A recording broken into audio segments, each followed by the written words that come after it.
What's up, everyone? My name is Ari Meyerowitz, and I'm going to be your host for the next hour. For the last 2 years, I've been a social media representative here at 1824. And if you're new here, 1824 is Universal Music Group's culture marketing and content strategy team focused on the connection of artists directly to fans, artists and brands directly to their fans through storytelling and experiences. Our offerings include content creation, ideation, creator and strategic partnerships, PR, digital marketing, and live streaming through Universal Music Group's official Twitch channel, 3.5. We have a very special guest, a very special episode of Behind the Business today, and I'm so excited to introduce you to our amazing three guests. Join with us today, Todd Goodwin, the Senior Vice President, Culture Marketing and Creative Strategy and Head of 1824. Wes Davenport, the Senior Director of Culture Marketing here at 1824. And Michelle Locke, the Director of College Relations and Strategic Partnerships here at 1824. This panel has been incredibly important to my career development so far, and for the next hour, they're going to be wonderful resources to all of you. We have a number of questions that are already lined up, but please remember, and we highly encourage you to ask questions in the chat. We'll be sure to get to as many as we can. Without further ado, Todd, starting with you, please tell us a little bit about your position here with 1824, and after you can touch a bit on how 1824 came to be. Wes and Michelle, feel free to follow in after him. The floor is yours. Yeah, so I've been at UMG for right around 10 years. It's already been 10 years, which is crazy. But yeah, when I first came to UMG, I had previously worked at Sony Music, and I was running a team that was really focused on, kind of student development, artist development. It was a blueprint of a team I was working on that eventually launched called Sony Music U, which I didn't stay around for that launch. By that time, I'd kind of gone to Universal. But I built like a network across the country of student employees that were doing, just at the time marketing work. Maybe a few months in, I realized pretty quickly this is a totally different company from where I came from. Like much bigger, the demands were much different. The labels, the cultures of those labels were completely different. And I really just started to focus on, kind of the resources that maybe were missing in the company that were kind of holding us back from like truly being able to like give it our all when it came to developing, these new signings.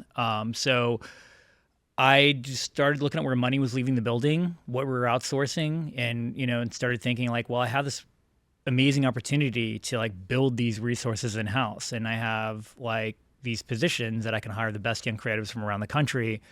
So I started focusing on like videography, editing, animation, influencer marketing, experiential. I had built this blueprint for a press team when I was at Sony, previously, but was never able to really properly launch it. But I had the right guy in mind for that, luckily, which we'll get to in a second. And we kind of started just kind of building all these things, and over time, like first it was hiring a few videographers. Before we knew it, we were getting the video budgets from the labels and shooting music videos and shooting short form and shooting like documentary style content, and then a lot of run and gun stuff around tours. And, that became probably like more than half our offering or what people were leaning in for. So before we knew it, we were kind of a full production team doing a lot of different things. So in 2019, I took all these different things that I built. We built like an influencer marketing vertical. We had built, the press team by that point. We had, we're doing a lot of events with artists on college campuses and just really cool places in various markets around the country. And I needed one place for all this to live. And so I kind of thought of the concept of like, well, why don't we just build an in-house creative agency? And so 1824 was born. I folded everything into that. And I started just looking at, kind of where we could go from here. So we now really focus, I think, on like 7 different kind of like core offerings. Obviously, I feel like I say 7, I'm probably gonna give you 8 or 9 now. But, it is content creation. It's live streaming. We did this incredible deal with Twitch a few years ago that has allowed us to really like build infrastructure and bring amazing like lifetime experiences to fans. It's press, it's social media strategy, it's college and university, it's ideation, and it's influencer marketing, right? And we do it across 10 or so labels across the company, plus like our brand team, et cetera. We're not just working for one label. We're a resource for all of these different labels. All of which are very different, all of which lean in to our offerings different. So as a creative team, we have to kind of look at, okay, what is the core need for this label? What is the core need for every artist project? And it's never like a one size fits all approach. It's always really, really different. But yeah, so 1824 has basically over time become like Universal's kind of go-to central resource for, creative assets, for, experiential building, like fan experiences, things like that. And over time, I've assembled a really amazing team, two of which you're going to meet today. But through doing that too, because of the, I guess the accountability we put on our student employees, RAU included, I feel like, it's not an internship. We hire people to be on the team for like 2-3 years while they're an undergrad, then we retain them post graduation and hopefully move them into the company. And I think as a result of like them doing real actionable work on behalf of the labels, it's prepared them to kind of walk in and just seamlessly, move into positions that are labels. And so over, several years, we've moved over 125 of them into positions at UMG and partner companies. And then another probably 150 have moved into different roles across the industry, management companies. Some of them are artists. Some of them are agents. Some of them are, are kind of starting their own like entrepreneurial projects. But, through that, we've built this incredible network of people that has allowed us to like, really thrive. I mean, we've had meetings with people where the A&R guy, manager, artist are all former 1824 team members. So, I'm really proud of that. Really proud of like the fact that we have developed so many people, but I'm, more importantly, I think what we're really called upon to do is deliver for our labels and our artists. And because we do that, that's where the opportunity is created for our part-time student employees and, all the opportunity for our, 16, 17, 18, however many it is full-time employees across New York, LA, and Nashville. It creates growth opportunities for them as well, which we're really proud of. So that's 1824. I mean, anything more specific you wanted me to go into, Ari? No, that's it. Wes and Michelle, do you have anything you guys want to add? I'll jump in. Todd, you crushed it on the intro. As your PR person, I just want to say, oh yeah, Wes also is our comms handles comms for the team. So I'm glad that I met your expectations. Thanks. Proceed. Yeah, no, that was great. That was how you guys should be media trained. It was so good. Yeah, guys, I'm Wes Davenport. I joined 1824 in 2018. So I started out my career in the music industry. I actually started running my own independent agency. I ran a marketing agency and a PR agency kind of housed together here based in Nashville. So what I would do, I had 3 Pollstar nominated venues. They were awesome. We did about 700 shows a year. I did all the marketing for them. I did PR for a lot of independent and smaller label artists. I had Red Bull Music as a client. So I kind of had my own in-house and my own agency on the go. So along with that, I was co-managing a band with Todd. We were working together. Yeah, he was an awesome mentor for me, and we kept in touch after the band wound down. So in 2018, Todd hit me up. He said, "Hey, I'm putting together this thing. It's an in-house creative agency, and I want to provide services to our labels. I've got this idea for culture marketing. I don't have it totally sketched out, but I know it's you. Do you want to come work with me at the world's biggest music company?" Of course, I'm like, yes. I went from my baby, really small independent music company to the biggest music company. And Todd has just let me build here at 1824. He gave me space to build a social media team, a PR team. I got the creator partnerships team started before someone much more qualified and successful in that arena took it to the next level.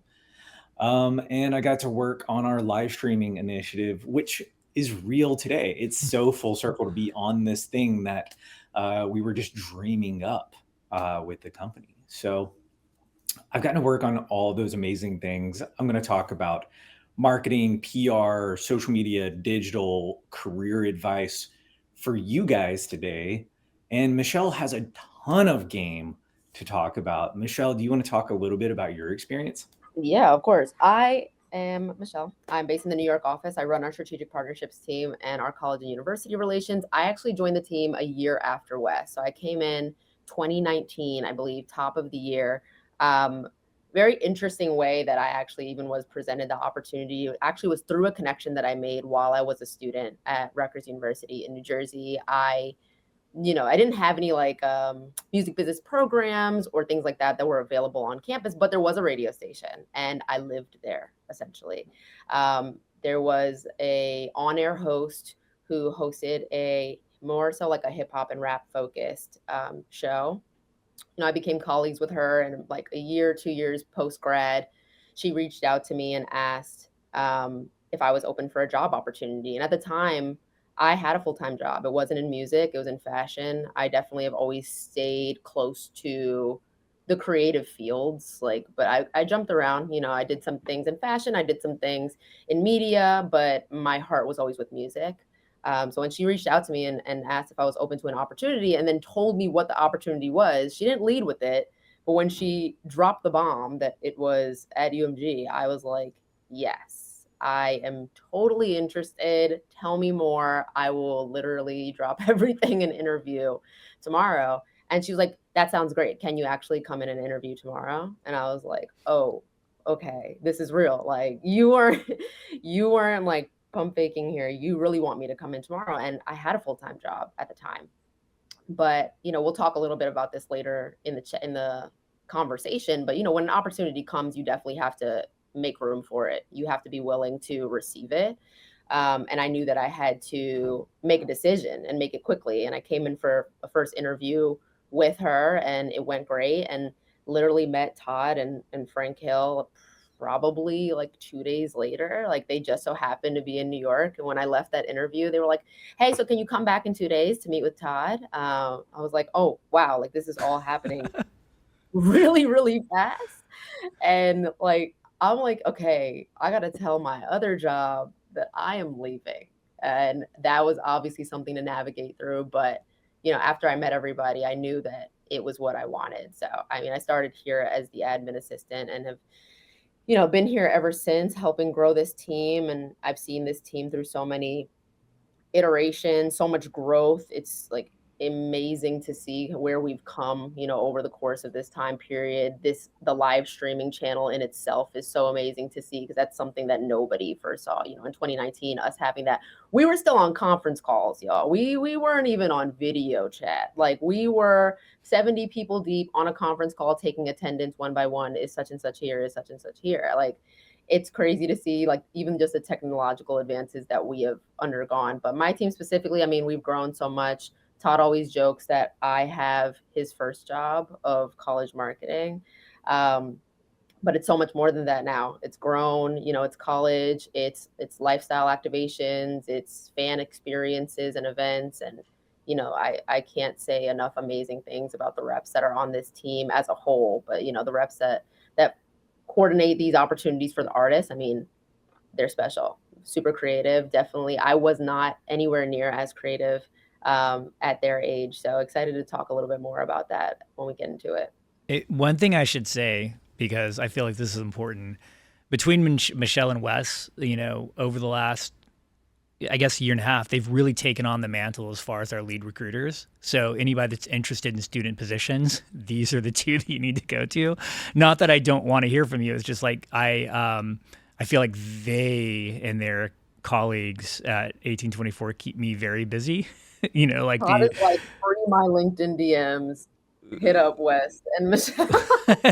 Yeah, because managing all these full-time people across 3 cities, and and trying to eventually, hopefully, start getting our footprints in other territories as well. It's a lot to manage, but the thing that I think you'll see a constant theme, and you've seen it with Wes and Michelle. It's like reconnecting with people, or like starting somewhere and growing.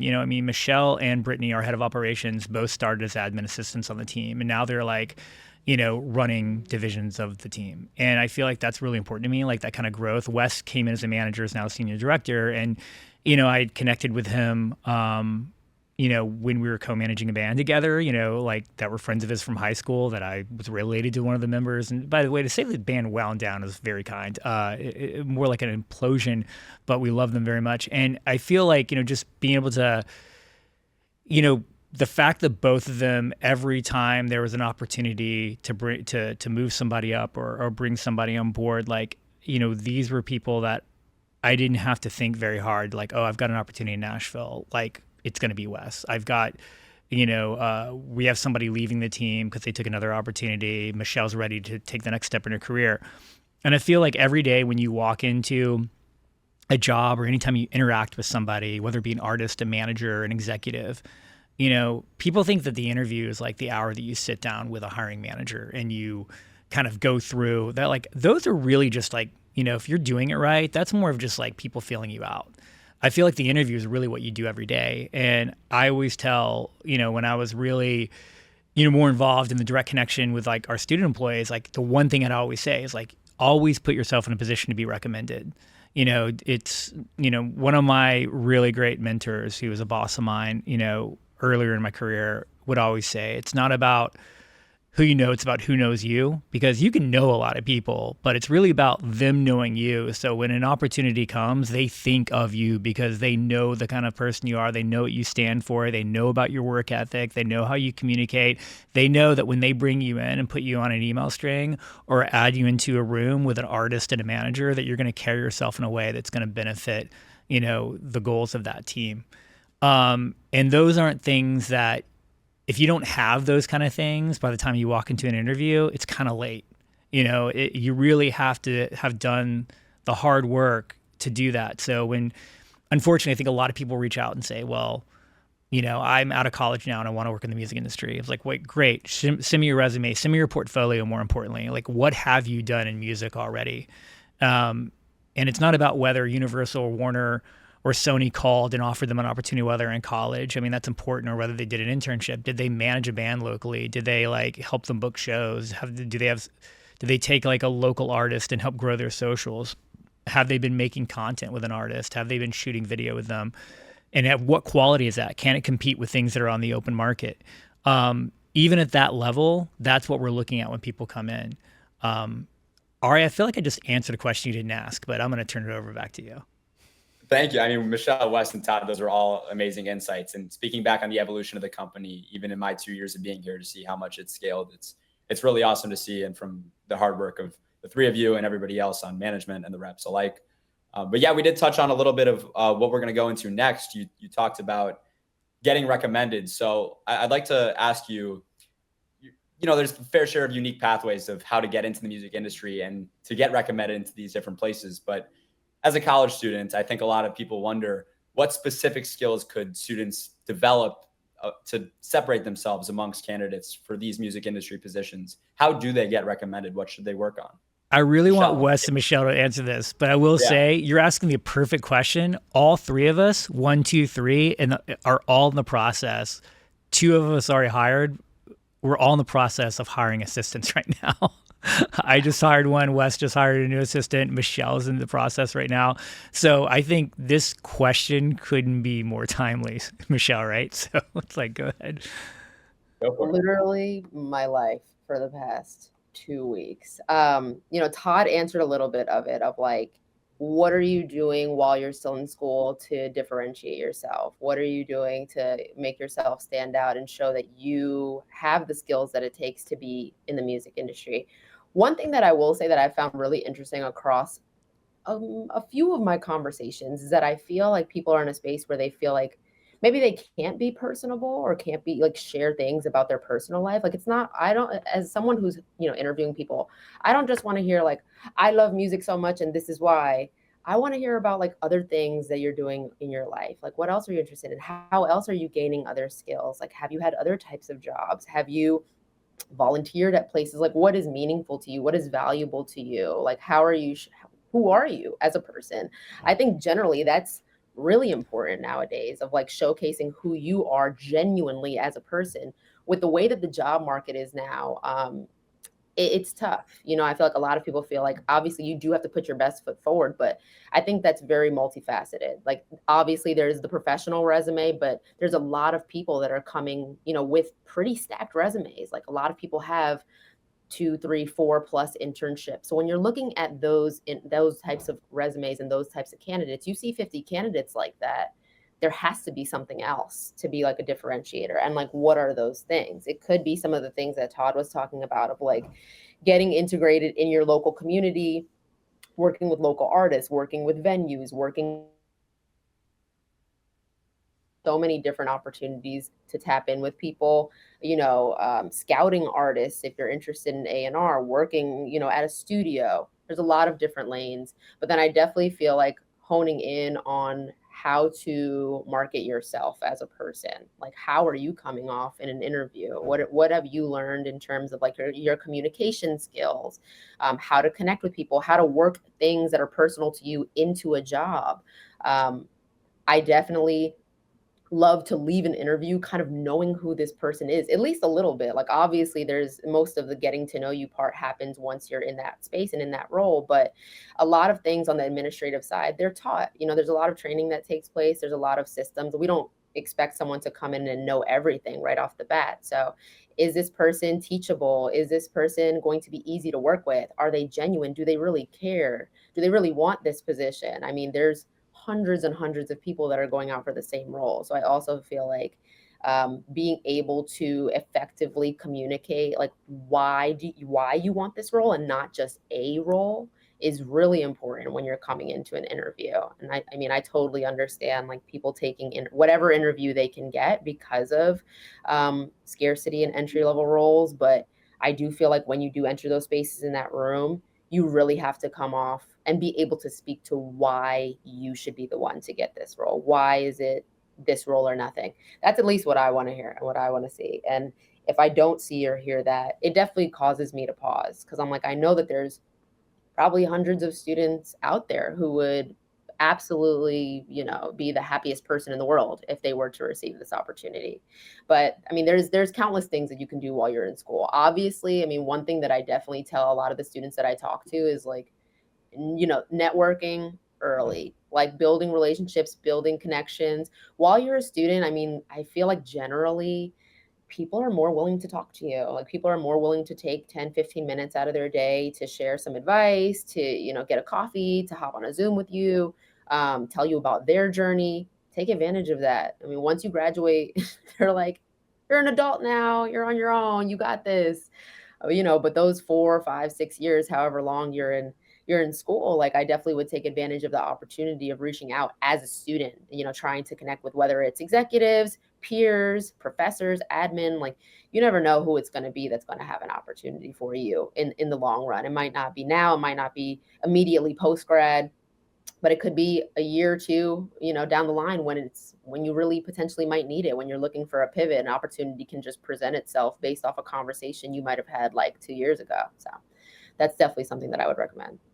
Michelle, that's so good. And you're right. Like when you're a student or you're maybe a younger person, you get more grace. People are invested in helping young people in general. I know that's one of my favorite parts of our job here at 1824.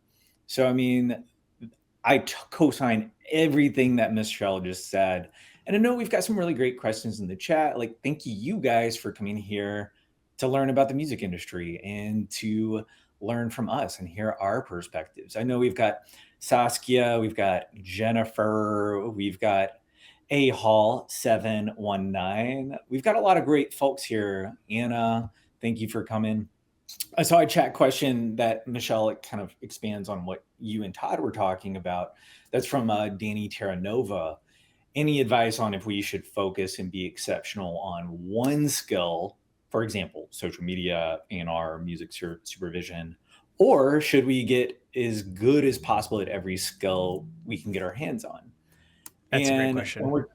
Great question. And early in your career, you know, spread it out, be diverse. It's too soon for you to be able to pick one singular track. You don't know what kind of opportunities are going to unfold.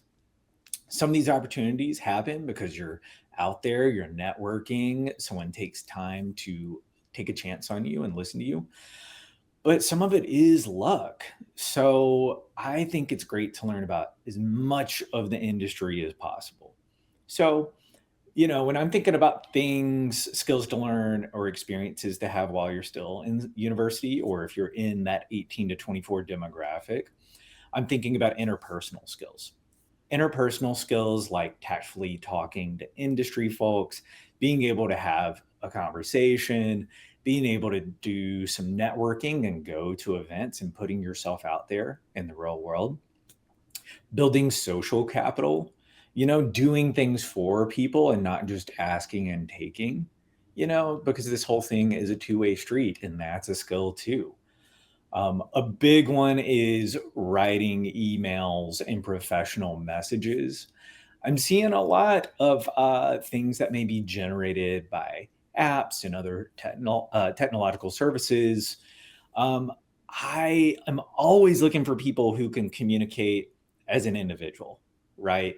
So that could be through Zoom, communicating as an individual, be able to write emails or texts or any kind of communication without the assistance of an app.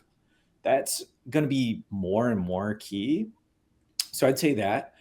Speaking directly to marketing, I'd say learning how to use all the social platforms. So specifically editing apps like CapCut and Premiere, basic graphic design skills using Canva or Photoshop. That way you can make presentations, you can make artist one sheets, you can make assets. These are things that are just day-to-day parts of any entry-level job. So you can get really good at those. From there, if you want to grow your skill set even more, maybe get into project management using apps like Notion, Monday, Asana, or even Google Sheets. So I think those are the small skill-based apps, but the big picture is communication and organization. Like those are some ways that you can become awesome at that. And you can apply it to A&R, music supervision, marketing, literally anything in the industry, you're going to be good. That's the skill set thing. I think maybe I'll wrap this section is when it comes to skills and applying for these jobs, sometimes it just comes down to whether you click with the person or not. So for example, like at 1824, we don't just hire people who are expected to fit in. We hire folks who we feel like will belong and be able to expand the expertise of our team. So we're looking for people who are genuine, kind, thoughtful, but they also have some amazing technical skill sets to go with that. So I think those are the skills, and that's the attitude that you should take while you're still learning. So I always have something to say, but I think what you guys just laid out is really crucial. And just to answer that question again, I think there was a time in my career where, I was coming into the industry at a time when like the kind of soft skills, like the interpersonal thing were like that was the biggest differentiator, like, do you get along with somebody? Can I spend 40, 50, 60 hours a week with this person, especially if you're interviewing for an assistant job? Because, you will spend more time at work than you will doing anything else in your life, at least your waking life, depends on how much you sleep. But like, as far as going to shows, going to work, and, the cultural part of your first job is actually really, really important.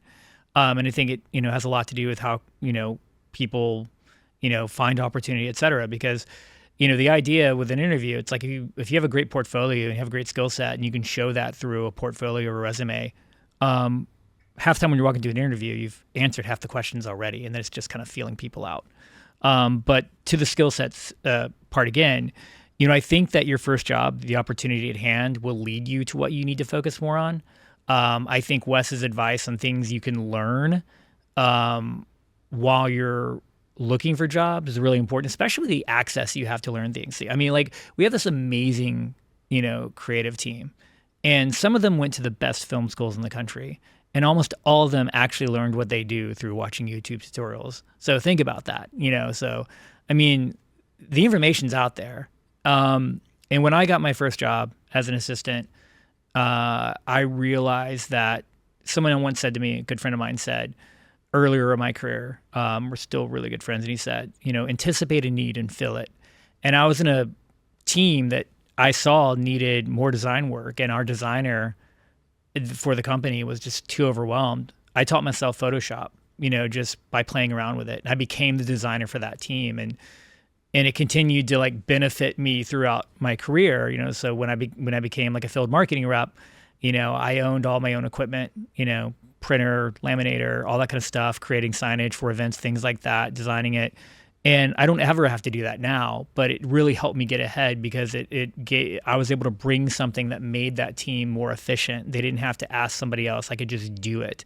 And, the amount of hours that I saved my boss by being able to do that was really, really important. Now that's Wes for me. And it's crazy, or Michelle with like her relationships. It's like, being able to like make one call, or, from being, having relationships, or being able to do something so quickly in-house, like design a presentation or articulate an idea visually, like learning those things is really important. One thing I'll say, if you're interested in working in the music industry, go to every site that has a job listing that you can and look for what's required of the job, and look at all the job descriptions, read them, learn them, and you'll start to see trends of what skills people are asking for. And I feel like, that's a lot of people don't even do that research before they walk into an interview. It drives me crazy. But like, I feel like you start to get a good sense of like what people are consistently looking for as jobs continue to evolve. But Ari, I feel like I'm just talking now, so I'm gonna turn it to you. You're much better at this than me. Danny, that was an amazing question. We got some great insight from everybody about what a perfect candidate should do. And Wes, this one's to you because I know how many interviews you go through on a weekly basis. So please give us a story about some of the mistakes that you see commonly in interviews that just make you go, come on. Love to hear it. Ari. You're so right. Like, I've been interviewing a lot of folks this year, like Michelle. I'm seeing some common mistakes. Like, these are the music business interview mistakes that drive me crazy. One, finding me on socials and liking every single post from the past year. Like, that goes for artists too. Yeah, like I don't need you like sending 3 fire emojis of my family vacation. It's all good. No, I don't need it. Yeah, it's like you got my attention, but you're getting the mute button instead of an interview. Like, I know another one, maybe 2, using apps in real time to come up with answers to really basic questions, like things. Oh, right, Michelle. It's like you're talking to them, but you see the eye movements. Like, am I saying what this is telling me to say? It's so obvious. One of our team members was talking to somebody, and they could see like an AI like generator like in the reflection on the person's glasses that they were talking to, and they're like, "This is," because like something just felt like it wasn't like natural. We couldn't figure it out. Oh, it hurts me just thinking about it. It was so painful. Like, I mean, even for social media jobs, like, here's another thing. Like, every single person says, I'm so chronically online, haha. And like, I get it. We're all there. We're there, but I don't need a professional scroller. Like, I need someone who is insightful and thoughtful about their media consumption. Somebody who, can identify trends and thinks about them a little more deeply. Like, why are the trends popping off? How can our artists meaningfully connect with fans? And a doom scroller is just not that. I hear it all the time. Not looking up companies on socials, or like Googling or LinkedIning people. So just doing really basic level research. It's staggering how many people don't do that. Another one, talking about how great of a fit the company is for you. Like, okay, it really needs to be about how you can bring everything to the role, like how your skills and experience can make this person's life easier, or make this company perform better, or, help an artist at the end of the day. I've had interviews where all they can talk about is, oh, this would be so great for me. It's such a great opportunity. And it's like, yeah, of course it is. Like, I already know that. Like, I don't need to know. So that's a big one. And maybe a bonus. I'll shut up in a second. I think a bonus. This one's sort of on the edge, but like, not sending a thank you note the same day. So a tip I give my employees is write out a thank you note template, taught to the person, then go back and customize it and personalize it. Personalize it based on how the conversation went, the things that you talked about, and like what resonated with you about the things that the interviewer shared. How, and mention how your skills and experience would take the role then in the next level. But just send that thank you note the same day. It shows respect, it shows gratefulness, it shows gratitude, and it also shows that you're on top of your communication and you deserve that job. So those are my pet peeves and those are my tips to counteract them. I hope everybody brought a pen and pad. Those are great answers, Wes. And honestly, that's how we keep such a great culture within our team, even me working remotely. I want to take a quick break to talk about one of the questions that we got in the chat. Cece, do you have any advice as to when or how it's best to begin applying for post-grad positions within UMG? Can you give a little insight to what that looks like for upcoming grads? Yeah, great question. I think it's a hard question to answer for a few reasons, right? Jobs, companies like ours, we don't work on an academic calendar. We have student employees and we don't even think about an academic calendar. We're always thinking about what's right for the artist. When do we need something? We need it now. Okay, let's go get it now. And also when budgets are approved, which affects hiring greatly. A lot of people don't realize this. Sometimes even though you're like, you're putting in your plan for the next year as a leader of a division and how many positions you're going to have. And like, are there any additions or do you need to backfill any positions, things like that. Sometimes those budgets aren't approved by January 1st. Right. So that means like, it could be February, March before people start, putting job, openings out there. Right. And you just always have to be ready. I do think that sometimes when you're trying to get the right person, every leader is different, meaning that some people are going to be like, I need someone yesterday. I'm going to hire the first great person that walks in my door or the first decent person walks in my door. They're not, and like, we'll make it a fit. Some people think that way. I don't, but some people do. I'm going to hire the right person. If it's the first person I interview, which is the case with my new assistant, great. If it takes me months to find that person, I would rather find the right person than not. So I'd be willing to wait for the right person. I mean, our motion graphics person, I feel, can go toe-to-toe with anybody in the industry. He hadn't graduated school. I hired him. I knew that his parents live in another country. I knew that he was going home for 5 weeks. I made all those concessions so I could have him on the team because I knew that he was the right person for the job. A lot of leaders wouldn't do that. So I would say that when you see an opening and you're interested, the reality is, yeah, you know what, it may be too early. Maybe you don't get an interview, but like going through the process of applying and knowing what people are looking for, or even getting a conversation or even getting a screening call from like the HR department, those are all wins. So if you see something you want, like go for it. The people that work for us that are on our team actively that are looking to move into full-time roles, I typically, a few months out from graduation, start telling them to be like really aggressive, or we'll start putting their portfolio in front of people and calling executives on their behalf. But, there's no timeline for it. I think if you see something that's a great fit for you, that position may take a week to get filled. It may take months. So you might as well be in the mix than not.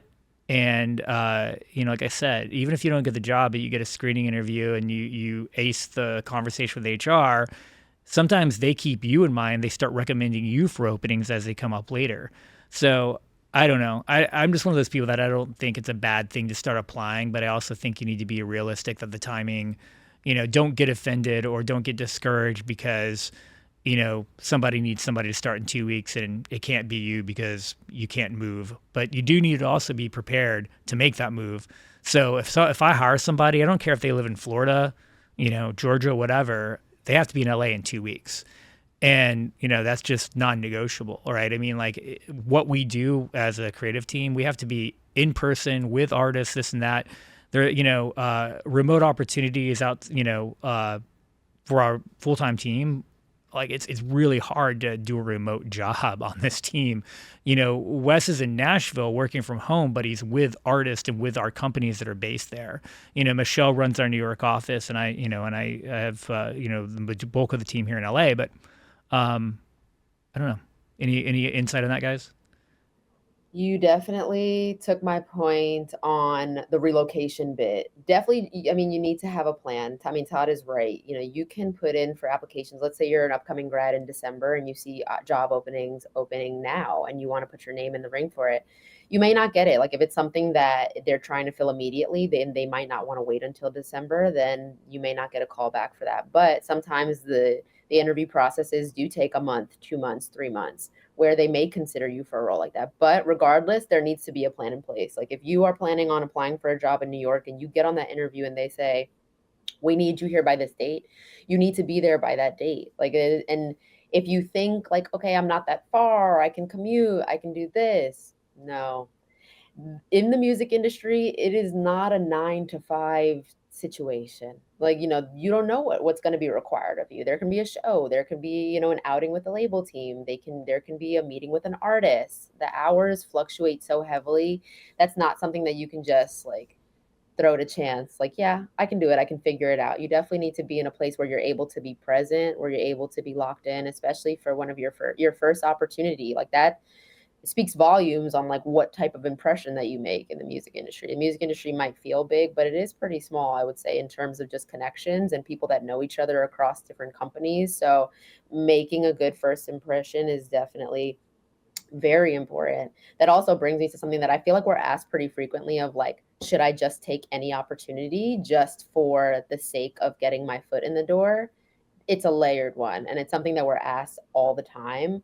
But what I will say is like, if you do take an opportunity just for the sake of getting your foot in the door, you still need to leave a good impression and not burn bridges. It's just something to keep in mind. Michelle and Todd, that's great. I want to keep continuing to talk about some of the special sauce that you guys are all giving. I first want to bring it back to a story about when I started at 1824 as a music industry newbie, which I still consider myself a bit, but I often felt pretty lost in conversations. I didn't know about some of the major players, some of these big companies. And I remember when I had just started with Wes, I had asked him, how do I keep up? And his answer was pretty simple, and it was some homework. So to this day, every week I present on the team-wide call, a deck on the biggest music, social media, pop culture news. And it keeps me and my teammates accountable. We're forced to stay on top of what's happening. And it's one of the biggest ways that I've been able to learn the industry. But for somebody who doesn't have Wes to hold them accountable every single week, I wanted to ask you guys if you have any special sauce to keep up with the industry, maybe these job listings that you guys are talking about applying for at random times of the year. So any must follow sources? Ari, I've got a bag. I know you do. You know it. I want to hear what Todd and Michelle also tap into, but like here's my go-tos first. So these are the must-need music industry the must like read, the must follow, like all of those music industry resources. You got to know these. Okay. I mean, I'm going to plug it. It's 1824's newsletter. That's up first. We put industry advice, industry definitions that you might be embarrassed to ask in a professional setting, but we're going to teach you the lingo of the music industry. We're going to share jobs, internships, things like that. Billboard, it's super obvious, but it's an industry leader for a reason. Kristen Robinson is launching a new podcast, for example, and all the reporting is stellar. Music Business Worldwide, true to its name, it's more global. It's very similar to Billboard, but you want to be tapped into international trends. I really love Variety. It's music, film, TV, etc. Trapital, it's a podcast and platform run by Dan Runchi. It's about the economics and business of hip hop. It's incredible, but it's transferable to all genres.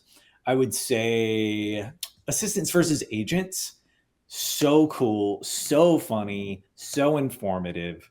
They do so much for career development and they make us laugh all day, every day. I think lastly, for now, is the Digilog. So the Digilog, they've got a great Discord, email newsletter, socials.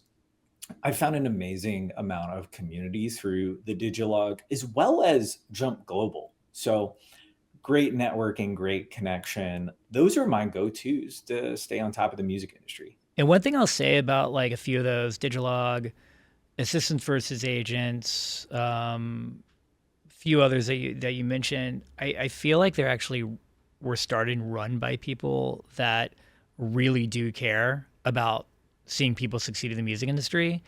I just got to kind of know like the Assistants versus Agents team, and like I was just kind of blown away by like how genuine that conversation was about like the goal of like mentoring people and finding opportunities for them. And the Digilog, it's just, those people are great. I mean, the Jump Global people are great. I mean, there's people that really care about not just like getting people jobs, but they care about the long-term effect of moving great people into the industry and changing the culture of the industry, which I know, Michelle, I want to turn this over to you too, but I think that's really, really important. And I want to say this about when we bring people into jobs.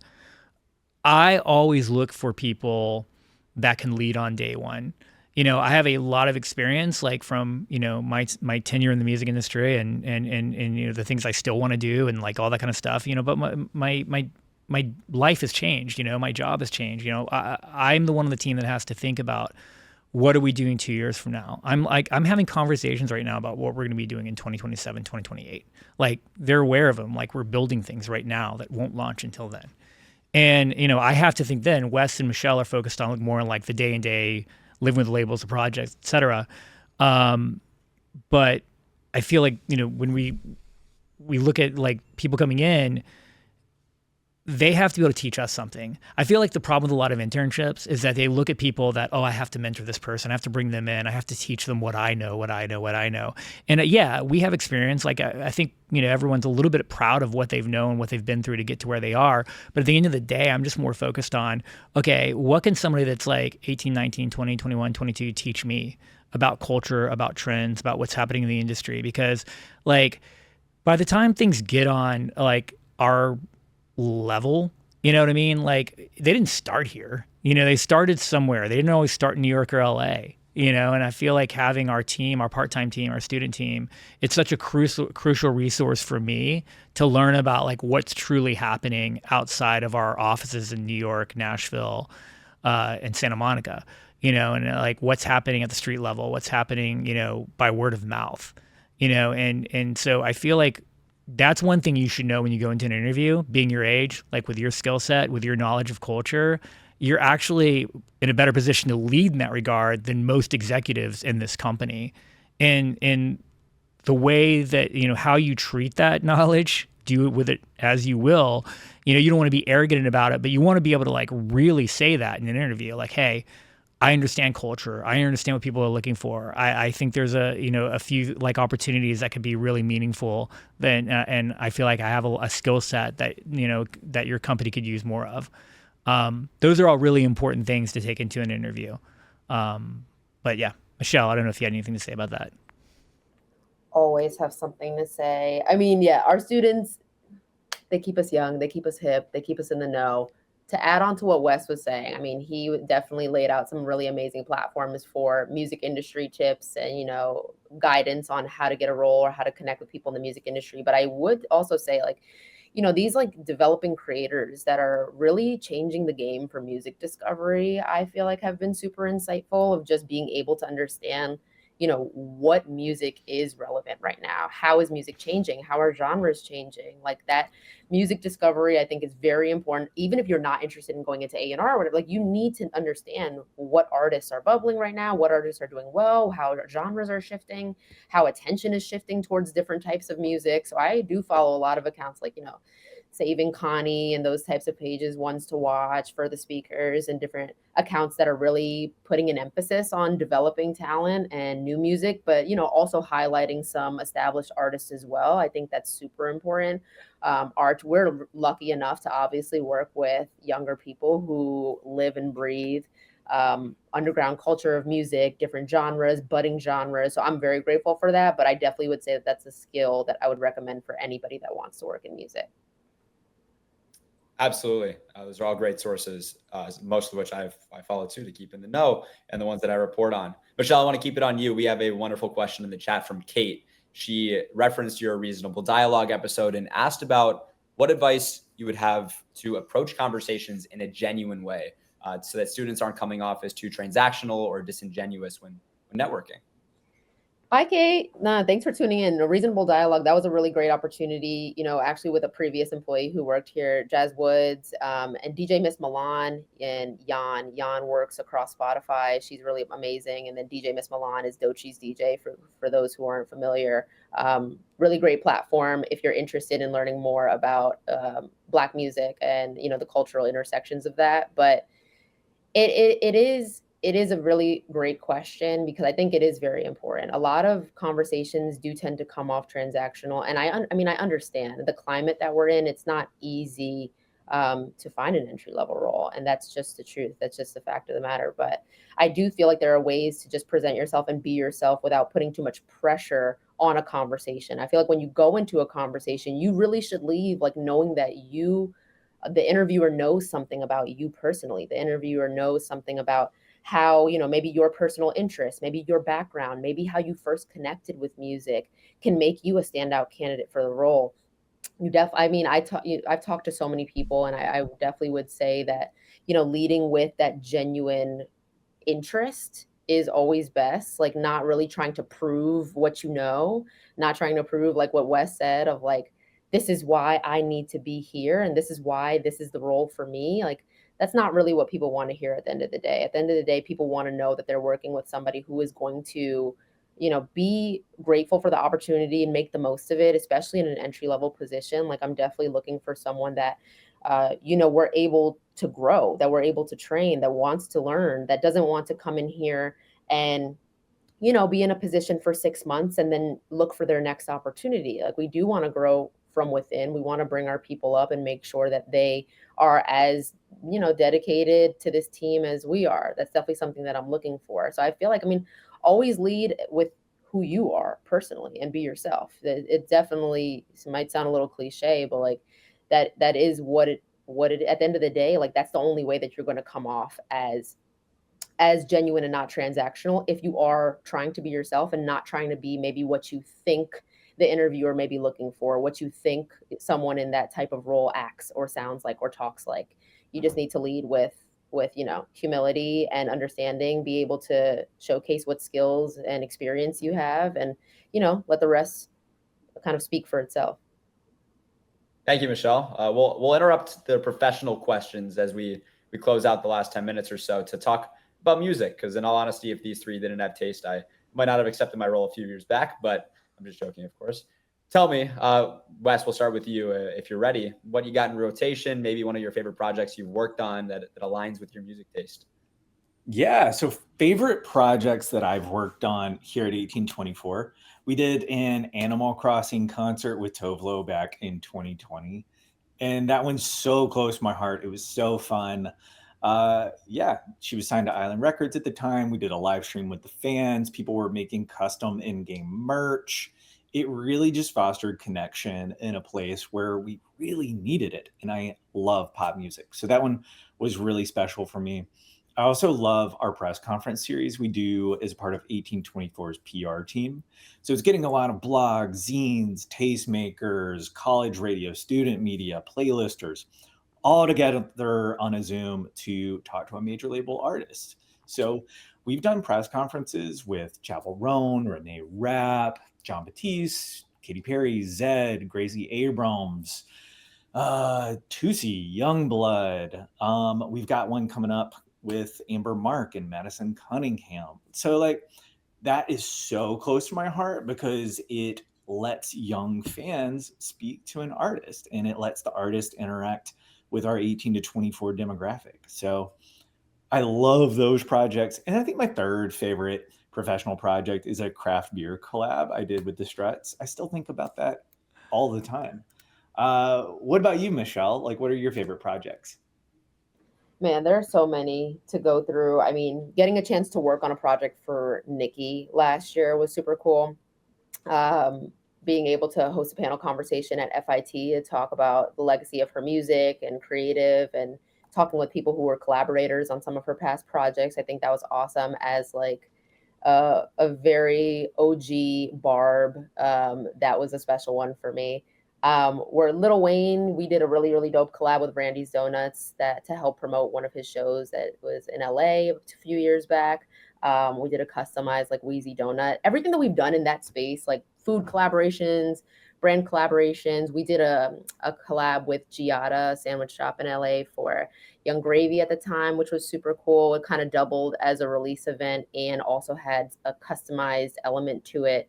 We've done tons of those. One of the most notable to date, definitely I would say, is the NCT 127 collab that we did with a couple of boba trucks in LA and New York. I mean, just the sheer like turnout and like chaos around it was something that I couldn't have anticipated when we were in the process of planning something like that. And I mean, my favorite thing about it is like all of these ideas came from our rep staff. Like, you know, they're really like the brains behind the operation here of like finding an artist, finding a brand, finding a connection, and then pitching in. And obviously we help them through the whole process of coordination. But I mean, those are definitely some standouts. We were just at Howard University with Tiana a few weeks back. That was awesome. I just love getting the chance to like see artists connect with students and connect with fans in the real world. It's always so wholesome. And, you know, to be, you know, the reason why that's even happening in the first place is always so gratifying. Yeah. I mean, I would say probably some of my favorite things we've done were actually when we were building the team. I mean, when I look at like the first couple of years, like working with Youngblood, like literally he would do everything. And I think so much of the stuff that we were kind of doing kind of felt like stunts at the time, or kind of like things that we're starting to see pop up in culture now. I think like just from a fan development standpoint, because we talk a lot about like artist development, but I think one thing that Youngblood was always amazing at was fan development, like the nurturing of his relationship with his fans. And so, you know, we did like a house party show at USC 10 years ago, and now like everybody's kind of doing that, you know, and I feel like we did this thing where, you know, unannounced, he was on tour and he ran into the library at SMU in Dallas and started like, and played an impromptu rock show with like a portable amp, and like the cops showed up, he got kicked out. And, you know, it's like, I think we made, you know, I remember like comms calling us and be like, hey, you know, like you guys got picked up from the Dallas Observer, and, you know, like they wrote about it, and to them it wasn't good. I was like, we were the only artist that was mentioned in the crime section that day. You know, but for a disturbance, but like at the end of the day, it was fun. I mean, like we were doing things that we didn't know that, you know, we didn't know the rules. So we were just kind of doing things. Like we did a show called Chop It Up where we interviewed artists in a helicopter with no door, and they were like held on by a harness, and like we'd interview them that way, you know. And then like, you know, as we started growing and we started doing music videos, like Republic, they had that massive song Make You Mine, which was, you know, like one of the top songs on TikTok at the time. And like it was right before the pandemic happened, and we shot a video for like $5,000. And, you know, I remember like going into this Airbnb, and we had to like do a nighttime scene during the day and having to put up cardboard on the windows and stuff like that, and thinking like, gosh, I hope this works. And the video's done like, I don't know, like 250 million views or something like that.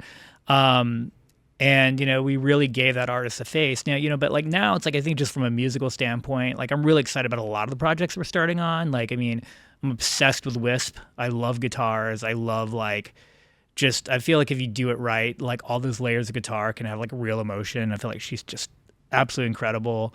English Teacher, which I saw live at the Roxy in LA this weekend from the UK. Just, I mean, just unbelievable musicians. And I just can't wait, you know, to kind of get started on that project. And I think, you know, there's always like Medium Build I love. You know, I think he's an amazing songwriter.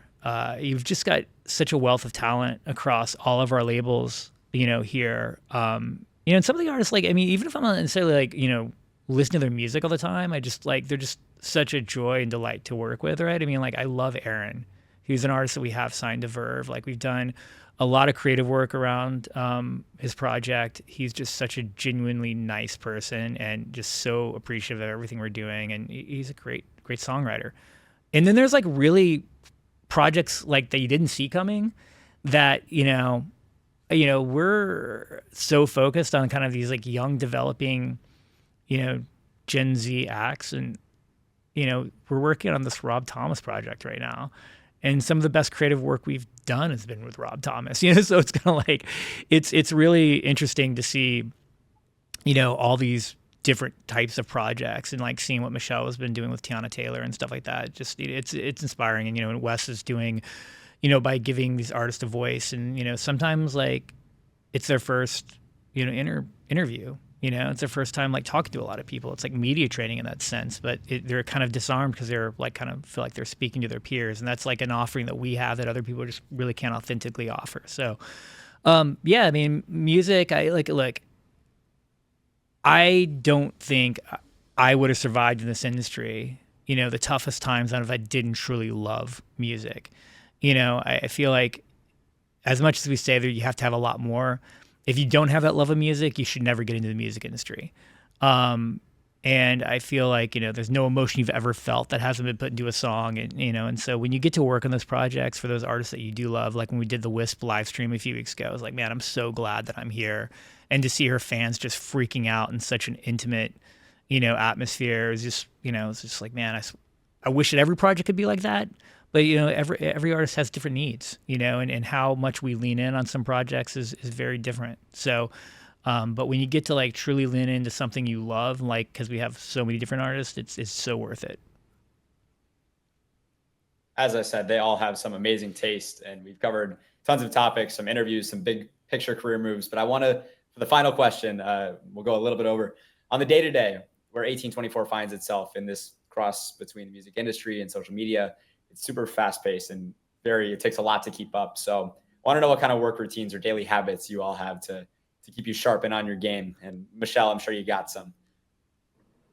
Everyone who knows me, actually the people in the New York office, Matar and Andrew that work with me, they joke that I am probably one of the healthiest people that they know. I'm always coming in with a ginger shot or a green juice or some type of concoction that I've made in my home with a bunch of chia seeds and flax seeds and a bunch of supplements.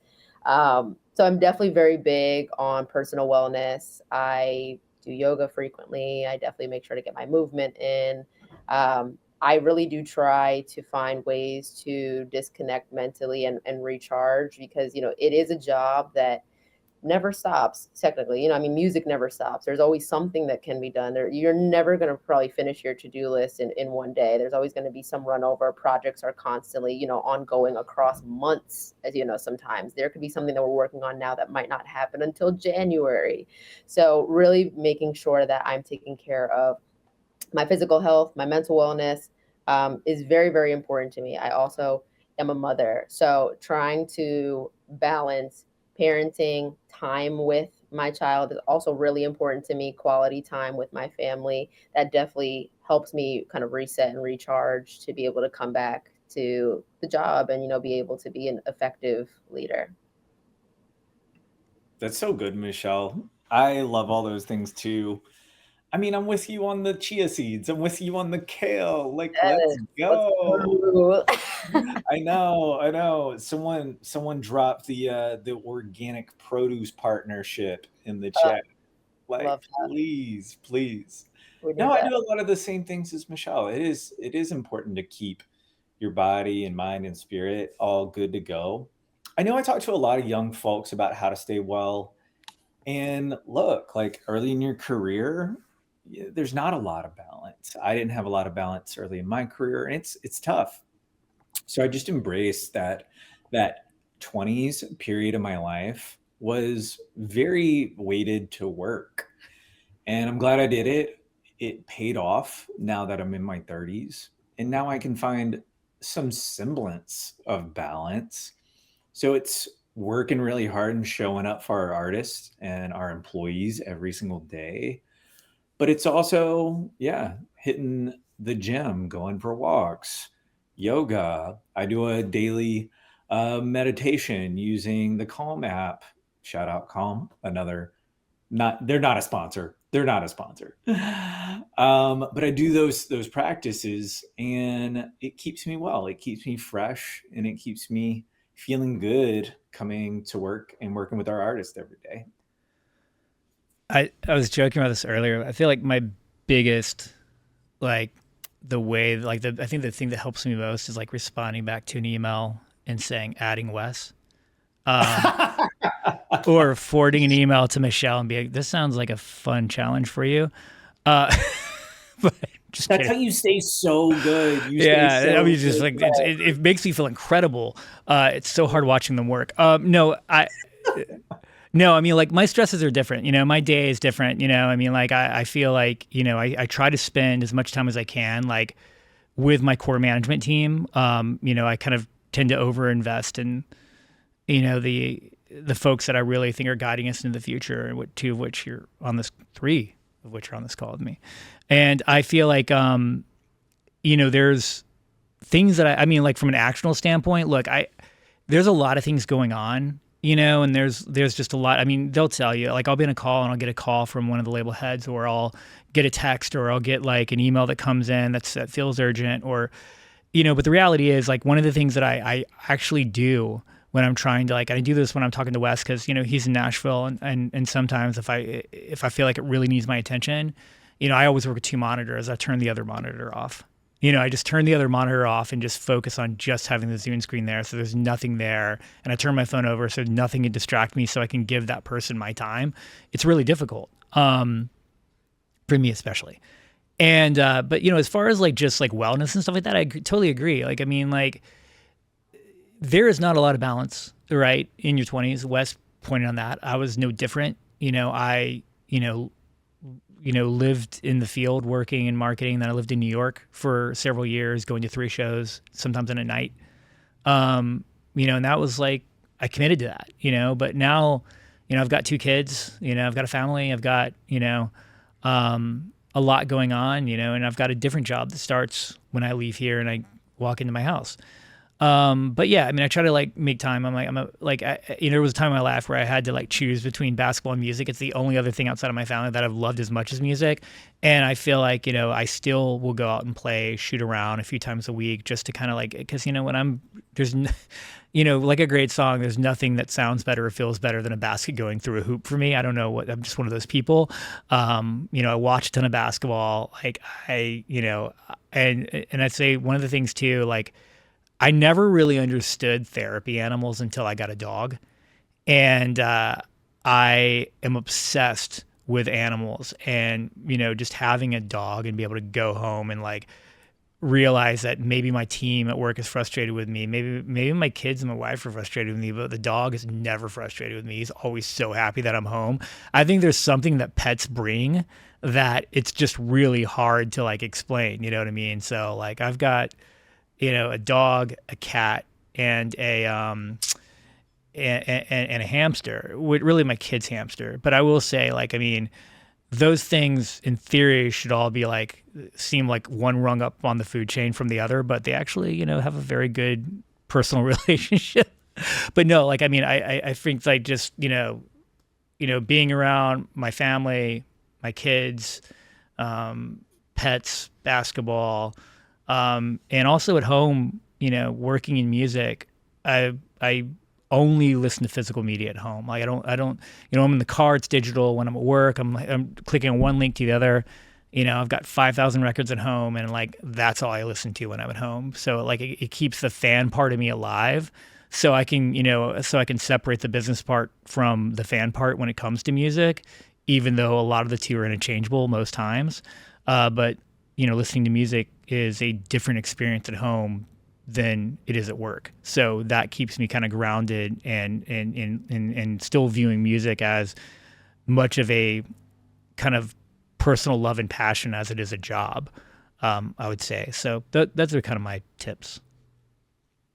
Well, Todd, next time we see each other, you and I have to shoot some hoops together. And you heard it from Michelle and Wes first. We are the healthiest, most balanced, and mindful team in the music industry. Well, I hate to be the bearer of bad news, but we do have to wrap this one up. Thank you, everybody, for tuning into this episode. Shout out to the chat. You all have had some amazing and incredible questions. Wes, Michelle, Todd, you leave remarkable impressions on every rep that comes through 1824. To everyone that has the pleasure to hear you speak, especially today, we're so fortunate to have you all as such amazing leaders. And remember, full episodes of Behind the Business will be on the 3.5 YouTube channel. Thank you for taking the time today. And thank you, Ari. I got one. Yeah.